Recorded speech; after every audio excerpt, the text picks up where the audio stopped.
This was a particularly violent 24 hours amid increasing concern about knives and killings on Britain's streets. In a possible road rage attack, a 20-year-old driver was set upon yesterday morning. A witness saw it from an upstairs window. I had the bat, the golf club, and I was basically just down there is where a guy got struck in the head.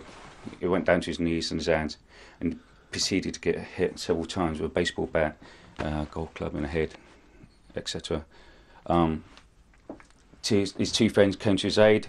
When I pulled him up, I noticed there was a knife on the floor.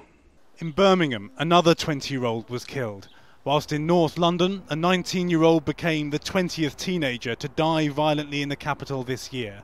Some neighbours we spoke to today even seemed to expect it. Well, it's the same thing round here. Every day you get something. It's just a normal thing round here. Fights and gangs and... Perhaps that view is not surprising, given this list of attacks over one day and night. At 4 a.m. yesterday, a man in his 40s was found by police, stabbed to death behind a disused pub in Tottenham, North London. Then, early yesterday afternoon, the 19-year-old was fatally stabbed during a confrontation at a bedsit near Edmonton. A couple of hours after that, the 20-year-old was stabbed to death in his car in Leighton, East London. 4 people have been arrested. At 9:30 last night, a man in his early 20s died after being stabbed in the head and chest in Walthamstow, North East London.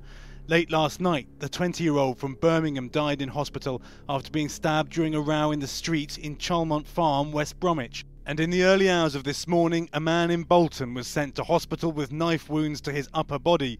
3 hours later, a man was stabbed in Willesden. He remains in a critical condition.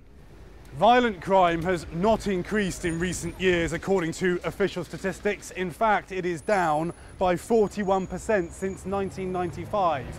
But the fear now amongst police and politicians is that those statistics might be being overtaken by events. The Association of Chief Police Officers told me today violent crime is now the #1 priority for forces across the UK.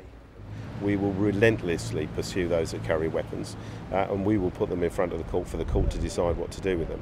And we will work closely with our partners to unpick what the underlying causes of this is to actually try to prevent it. But is it out of control? No. That may be true on paper, but this has been a troubling 24 hours.